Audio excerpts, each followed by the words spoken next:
Do you know in movies when people say that they can talk to dead people? In this video, I'm actually going to reveal something very personal about myself.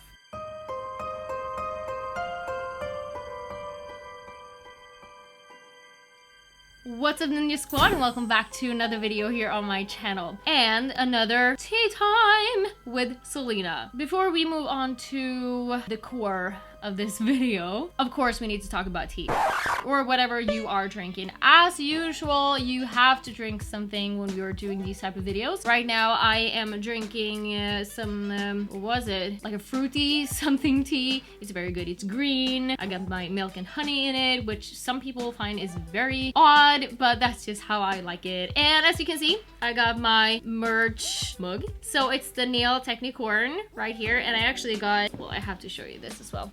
The t-shirt on as well. Oh, wait, hang on 2 seconds. T-shirt! Yay! And another thing before we move on to the video. You might wonder why I look like this. So this morning we actually recorded the second scene from the Starkest music video, well, Honey. So that's why I'm all pimped up and whatever. And then I felt, you know, I came to the studio today and I just felt like, okay, I spent like 2 hours getting this ready this morning. I got fake lashes on, I got my contacts in, I did my hair, and I hate doing my hair. It's one of my biggest hate moments in my life because it takes forever. I got so much hair, and yeah, I'm thankful for that, but it just takes so much time. So I did that, and then I felt, seriously, so we're gonna do 2 hours of filming and then I'm just gonna take everything off. No, I'm gonna use this. And that's why I look like this right now. And then I figured it would fit nicely with the theme. You know, we're gonna be all spiritual and weird in this video, so that's why I look like this. I actually had this sweater on in the video, so then I figured, well, it looks pretty cool underneath the t-shirt, so I might as well. So cheers, and let's start the video.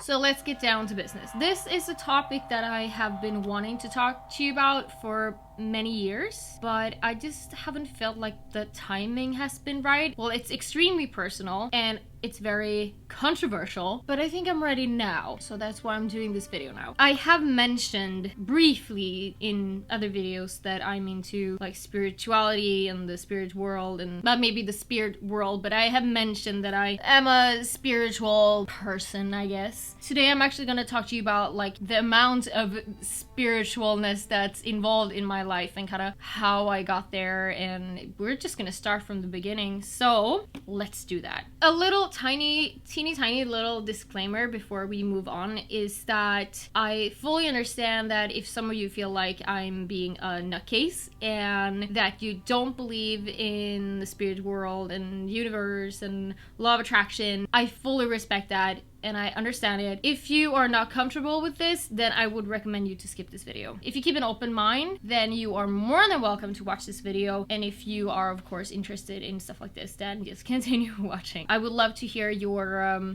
experience as well in the comment section below, so if you want to type while you are watching or afterwards, it would be fun to hear your stories and what you believe in and stuff like that from the beginning. The first memory I have when it comes to the whole spiritual thing and seeing ghosts, whatever you want to call it. I was about 3 or 4 years old. I was sleeping in my room. I woke up in the middle of the night. All of a sudden I saw a woman standing on the other side of the room. She had a long white nightgown. In my mind, I thought it's grandma, because grandma was actually staying at our place at the time because she was visiting. So I thought it was grandma because she had that same kind of white grayish short hair, but still she was so odd. She was just standing there, she was watching me and then smiling. This sounds so creepy. She was smiling, then she was tilting her head a little bit. I remember this so clearly. And the funny thing is that there were no sound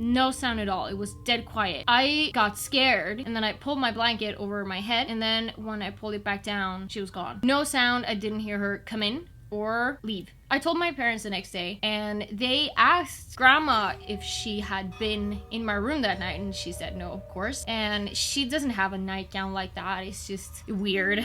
So obviously it was not grandma, probably just someone resembling grandma, because that was what my 3-4-year-old mind, you know, could connect it to. After that, I think I got really scared and I shut the visual down. I could still hear and sense things, but I couldn't actually see the ghosts anymore. So I was probably not ready to do that, but I could still sense it and hear it. Many years after that, I was so afraid of the dark. I had to have like a night light outside in the hallway on like the entire night. I was so scared of being left alone in that room. And the thing that I felt most uncomfortable with, of course, during nights, was that I could always sense someone standing right next to my bed and watching me. Like, it felt like they were this close, and I could feel it so clearly, but I couldn't see it anymore, but I could sense it. My entire childhood, while I was sleeping in that room up till I was 15, I slept mostly on my on my left side, because then I could face the room. I had a really hard time sleeping on my right side, because then I would face the wall and then have my back exposed to the room. So I was mostly sleeping on my left side, or just straight on my back. I never had my feet outside of the covers. I could almost not even have my hands outside. I was just so scared, and I felt watched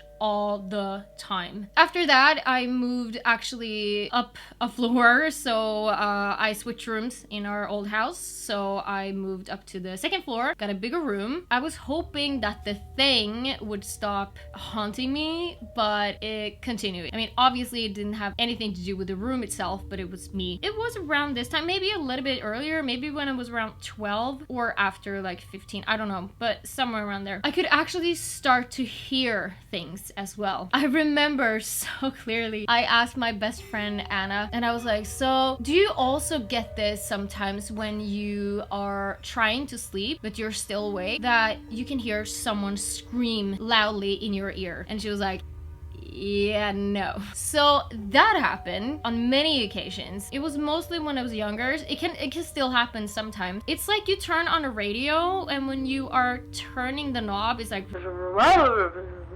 that, and then sometimes you hit the channel, then it goes like really loud. Sometimes I could hear that, like someone was screaming a word or something in my ear, and it was from one side. It was like from coming out from the room, but it was like this close. Someone screaming from the top of their lungs, like into my ear, really fast, and that scared, of course, the crap out of me. I kind of got used to it, but still, I mean, if you're trying to sleep and then someone screams something at you out of the blue, of course you're gonna get scared. So my entire childhood, I have always felt things. I have felt like there's like a piece of the puzzle that was missing. I didn't have all the information. Something is wrong with me. Fast forwarding a little bit, I met Christian, my hubby. I call him my hubby. We're not married, but I call him my hubby. We've been together for like 13 years, so I think I can call him my hubby by now. And if you guys haven't seen the video, I actually did the video on the little girl in the studio. So I was kind of semi-living with him and in his music studio, like his apartment and studio, for a while. And in that studio, they actually have a pretty famous ghost. We call her the little girl. And if you haven't seen the video, you should definitely do that. I will put the link up here so you can just watch it when you're done with this. You have to watch it. At the end of the video, we actually took a picture of her. So I want to see what you guys think about that. But really, if you like this kind of stuff, you have to watch the video with the little girl and what happened. It is really creepy and really cool. So I was exposed to all that. I could sense her all the time. I could even sense her before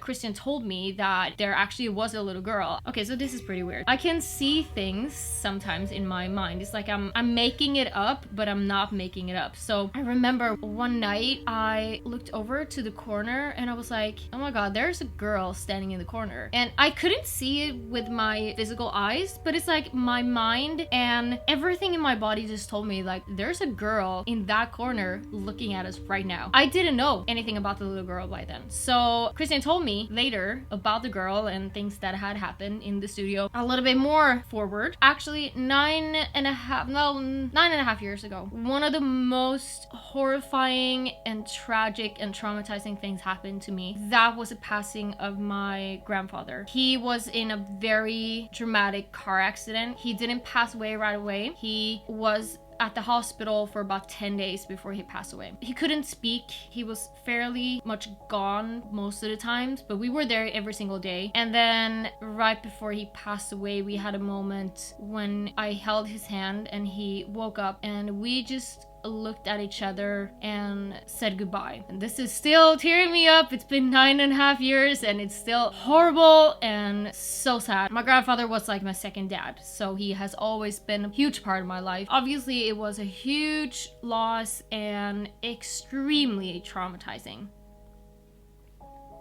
After he passed away, my body went into full shock. I had a panic attack that never ended. So I had to be rushed to the emergency. I got some antidepressive. My body just shut down completely. I took that medication for about 7 months, and that's a really short period of time for using those type of medicines. But I was so determined to get back on my own. I just needed to get out of the hole and then start, you know, digging my way up from there, but just the lowest part where I couldn't do anything. And around this time, I actually got in contact with a psychologist, and she noticed that there was something different about me. I was very into the spiritual world and stuff like that. After a couple of sessions, she started out small and then, you know, added more and more information, but it turned out that she was also kind of a medium. It took a couple of sessions. She was very hesitant because if anyone would find out that she was talking about this with me, she would have been fired on the spot. So she took a huge risk. She knew that I needed this and this was where I was heading. So she told me that yes, there's a man here and he really, really, really wants to talk to you. Because when my grandfather died, I could not accept that. I was determined that we would get in contact and we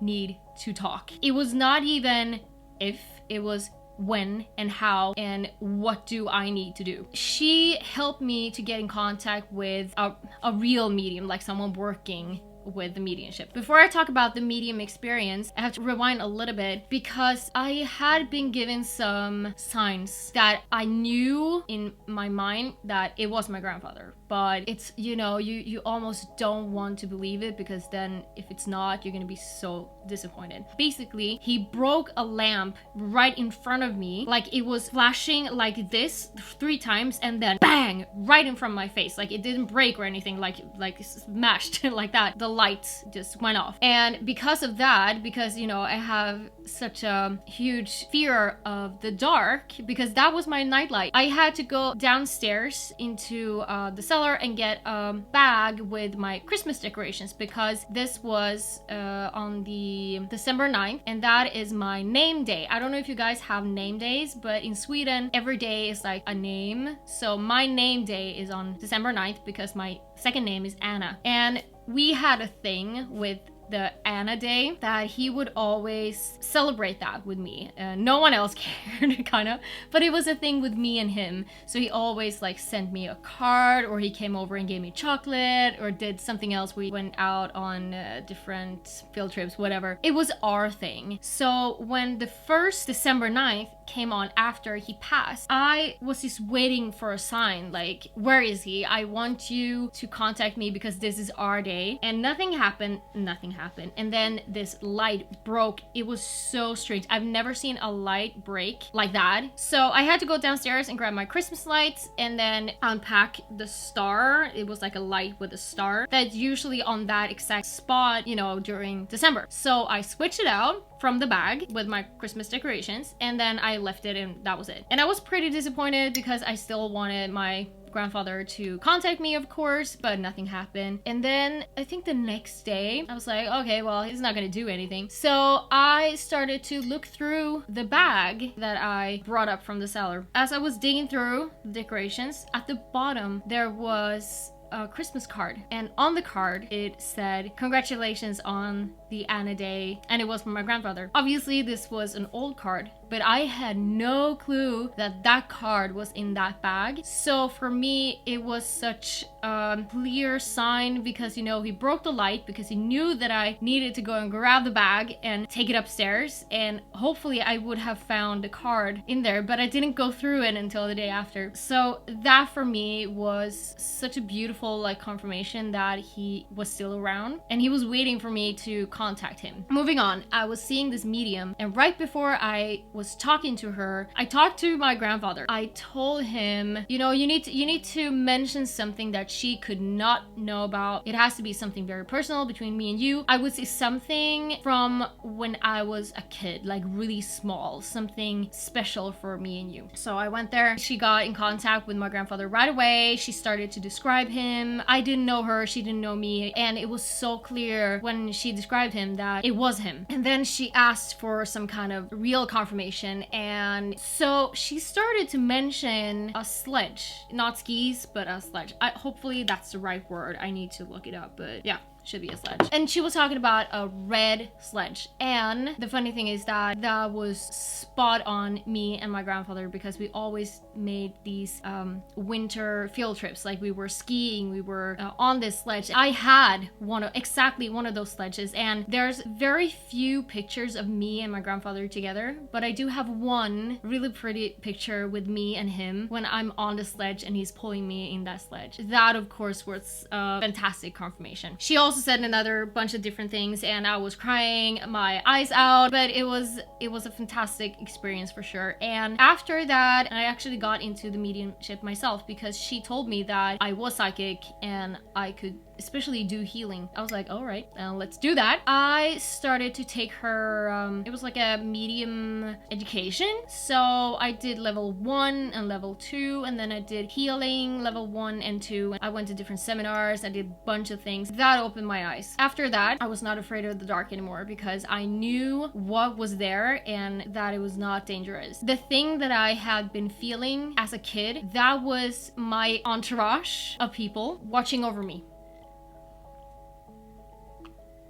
I could always sense them, but because I didn't knew what it was, it of course became scary. But as soon as I knew what it wasn't scary anymore. I can still feel it, but I'm not scared of it. At the classes or the workshops or whatever you want to call it, it just came so naturally. And for me, the hardest part when I talk to someone and then I get a relative coming through, or just someone coming through that they know, the hardest part for me is to figure out what is my thoughts and what is the information that I'm getting from that person. The funny thing is that it's not a new sense. You're using your normal senses, but it's in a different way. And that's what makes it so difficult, because it's hard to tell it apart. After a long time, I learned that when I get information, images like it goes so fast. When that happens, I speak very fast as well, because I need to get all the information out, and it doesn't make sense to me at all. I just say everything that pops up in my mind, and it turned out when I was doing that it was right information coming through every single time. It was cool and it was exciting, but it's kind of not scary in the sense of that I was scared. It's so hard to understand. I have had people standing in front of me crying because I can be a little bit too accurate sometimes and really detailed. Even my teacher, she told the other students once, I remember that, she was like, you just don't feel intimidating to Celina, because her information is just so scary because it's so detailed. You don't have to compare yourself with her. Then I started with the healing as well, and same thing there. When I was a kid, I used to sit like this and play with the energy that's coming out from the hands, and I didn't know really what I was doing. It just felt funny. I can kind of bounce it around, I can make it bigger, I can make it smaller, and that was just me playing. I had no clue what that was, but apparently that is the healing thing, and you send energy through body parts and you can heal stuff and blah blah. And the funny thing is that it really works, and I am part skeptic to everything that I am experiencing. I need to have it proved 10 times over, and that's why I still have a hard time accepting that I'm getting information information from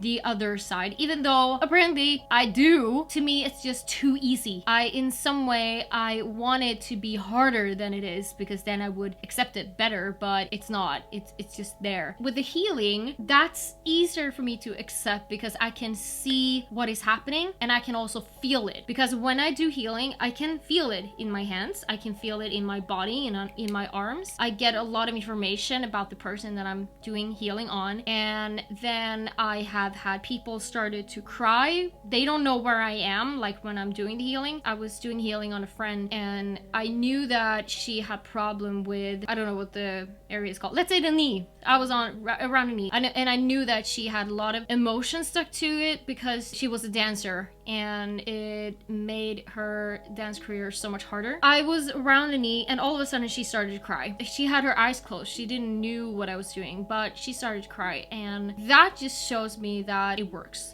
One time I was around, I think it was Anna actually. I was around her foot doing something, and then she started to go like this with her feet. And I was talking to her afterwards. Why did you do that? She was like, no, I didn't. She didn't even remember doing that. You know, the energy is affecting you and blah, blah, blah. I remember doing healing on the educator, like the medium educator at the class, and she was laying down. Everyone was holding her hands on different places, and I decided to go for the knees. And afterwards, she was like, oh my God, who was holding my knees? And he was like, yep, that was me. And she was like, it feels like I have knee pads on them right now. So that is kind of what you're doing. You're sending energy in and you are healing things. So it really does work. I can sense like where people are in pain. And I think that because I have a history of being a gymnast and like a gymnastics coach and everything, I do know a lot about the body, and I think that that comes in play a lot with the healing because I know so much about the body, and then I can kind of go in and tweak it and whatever. But I can accept that more because I can feel it and I can see things happening. There's so much more to tell you about everything. Now, this is kind of part of my life. It was a big deal, like a huge deal when I started out and I got into the spiritual world, and everything was so exciting and so new, and it was like, oh, it was just very overwhelming, but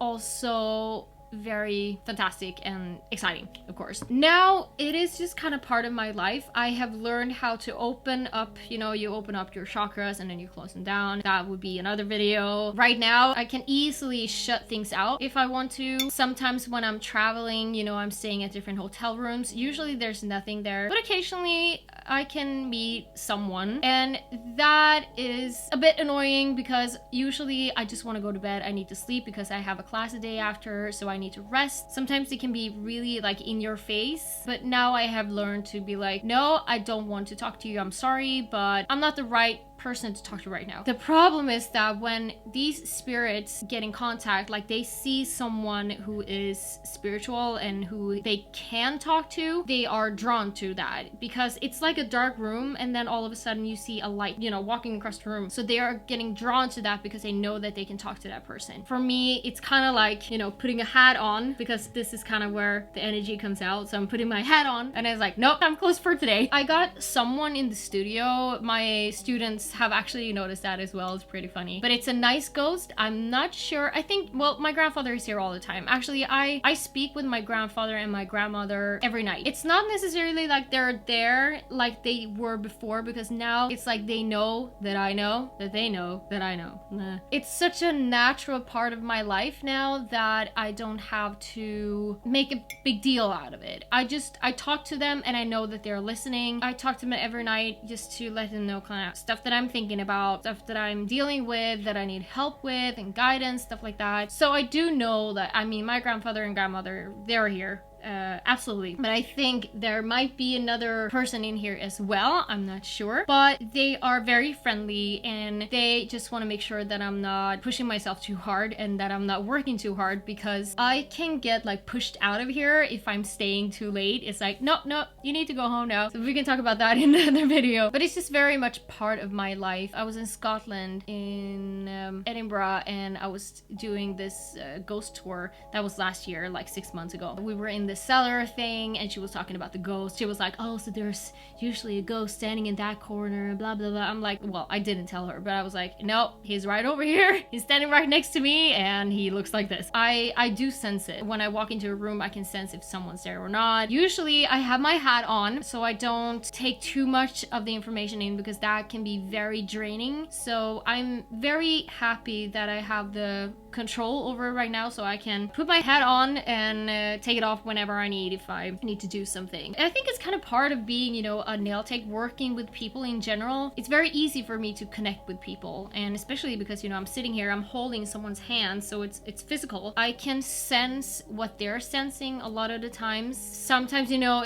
if someone is talking about something a little bit sad, maybe, even if they are not crying, I can sense the feeling. And actually, speaking of that, that is probably the most annoying thing when you are speaking to someone that has passed, because when they want to talk about maybe how they passed or their story around something, they want to show me something, they also show me using feelings, which means that I can start bawling my eyeballs out in 1 second, and all of a sudden it's gone. And that is just for them to show me like, oh, it was so sad and it was like this, and I look like a crazy person, and then all of a sudden it's gone. And I always have to tell the people, like, when that happens, it's like, trust me, I'm not sad. It's just the energies that I'm getting. He or she wants to show you how sad it was. I am not sad. Don't worry about me.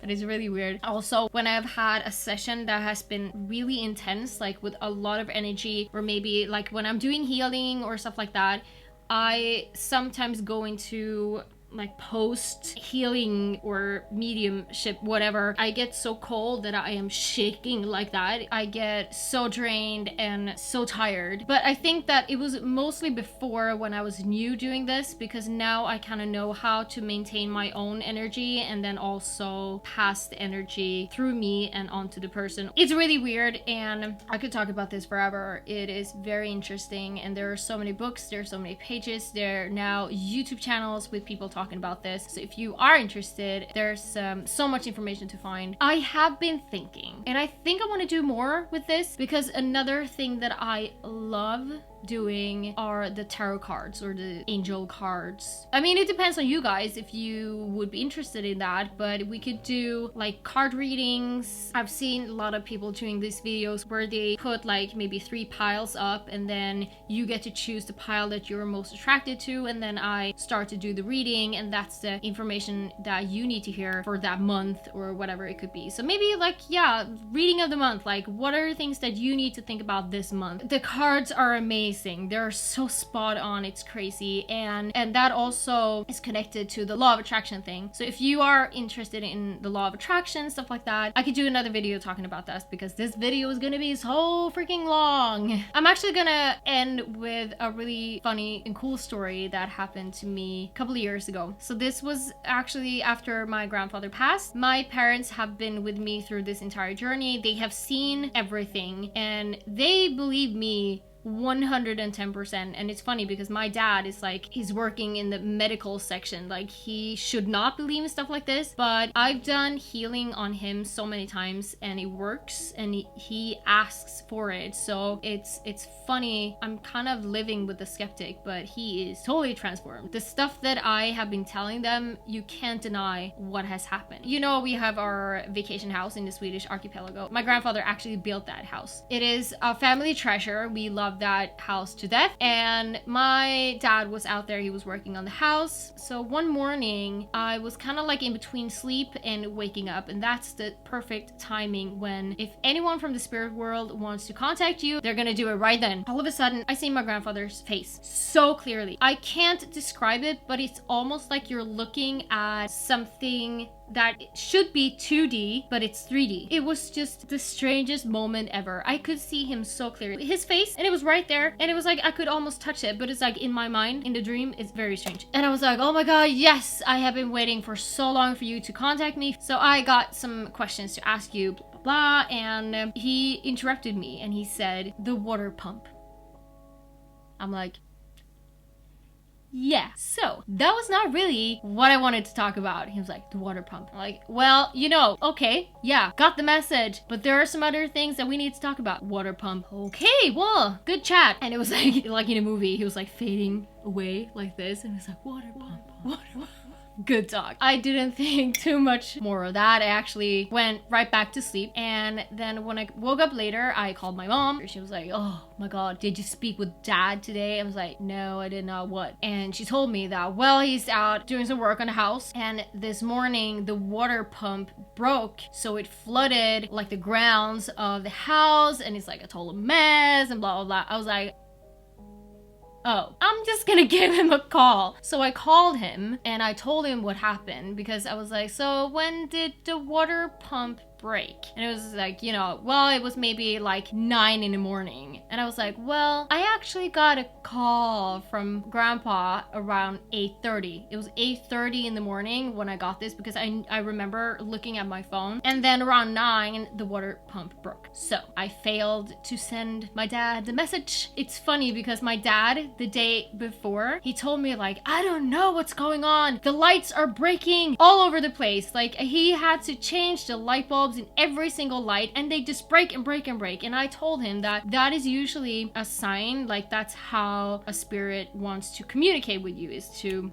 break lights. He was like, you're breaking all the time, what is he trying to tell me? I'm like, I don't know, you ask, I don't know. And then the morning after, the water pump, and I'm like, yeah, and then it broke. He tried to contact us for days and we didn't get it. We felt very stupid. But anyways, that was a pretty funny, cool story for you guys to take home with you. I have been talking for way too long. There's so much more that we can talk about this if you like to. Basically, I need to know what you guys want to hear. If there's any specific areas of the spiritual world, we can talk about, you know, the law of attraction, how that works. If you want to do the card reading things, I can do that. It would be really fun to do that. And, you know, anything that you can come up with. Also, yes, please let me know if you have any experiences yourself. That would be super cool to hear about. And your thoughts in general. Like, do you believe in this? Do you not believe in this? Now, when I'm out of the closet, you know a little bit more about me. And I would say a large portion about me. But at the same time, I think we're just scratching on the surface because there's so much more to tell. I hope you enjoyed this video anyhow. And I'm so happy that you wanted to watch this. And if you have watched it all the way here, congratulations and thank you so much. Don't forget to follow me on my other social media, and I will see you in the next video. Take care. Bye.